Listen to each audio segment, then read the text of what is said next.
Howdy, I'm Hank, and I'm back again with my nephew Ronald. Today, I'm gonna show you how to make some pine needle tea. And I'm gonna show you how to make pine needle soda pop.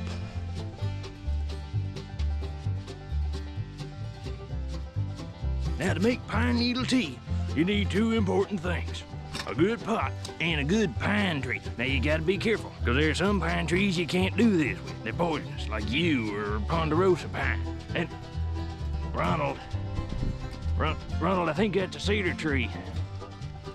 To get your pine needles, all you gotta do, pull them off, stick them in your pot. This don't hurt the tree none. Just a few, about like that. Pine tree, Uncle? Okay, yeah. That's a pine tree. Let me give you a hand here and give you a boost. Okay, ready? Ow. Oh man. Ow. Hey. Whoa. Hey, whoa. Oh, right. Okay. Oh, those are what pine needles look like. Oh, okay. I'm hurrying, Uncle. I'm hurrying. Just a few more. There, that should do it. Ooh. All right, Ronald, you got it from here. Oh, yeah, Uncle. I think these'll do it. All righty. Okay. Now where was we? Oh yeah. Now we'll put the pot on.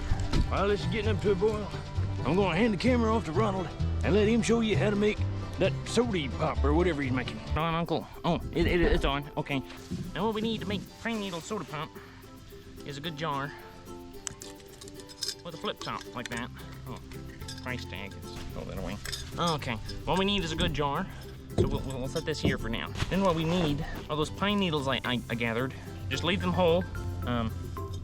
Put that in there, just like that. Now pine needles, they have natural yeast in them, and that helps with the fermentation. So if you want to make so if you're gonna make soda pop, they need to ferment so it'll create bubbles and make it fizzy. And then you put in some sort of sugar, like sugar or honey.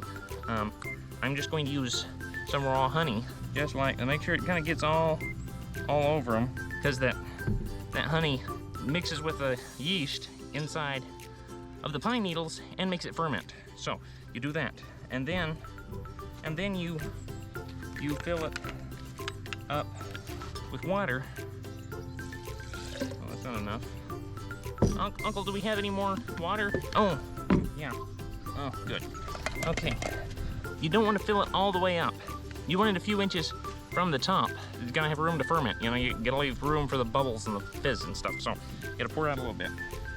Got all over my shoes. Oh, that's okay. All right, stuff these down in there, and then close your lid like that.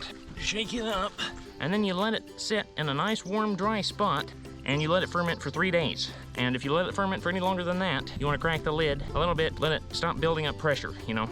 But 3 days, and you'll have soda pop that tastes something like Sprite.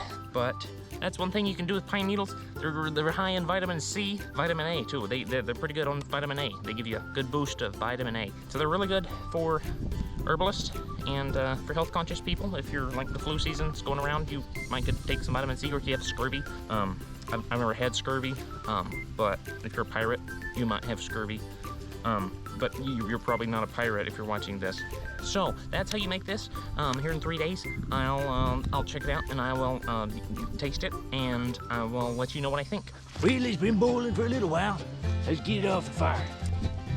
So, it's been steeping for about 10 minutes, and oh, it's smelling good.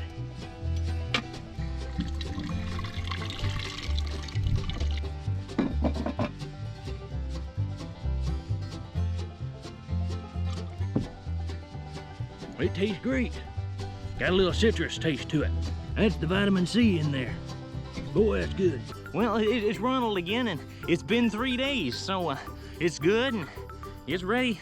You can see those bubbles in there, and got my cup. Let's try it. It even smells like Sprite. You can strain it if you want to. Just gonna pour some in there and give it a try. I usually don't like Coke. It usually comes out my nose, but I'll try this anyway. Oh, that's fantastic. That is good stuff right there. It tastes just like Sprite.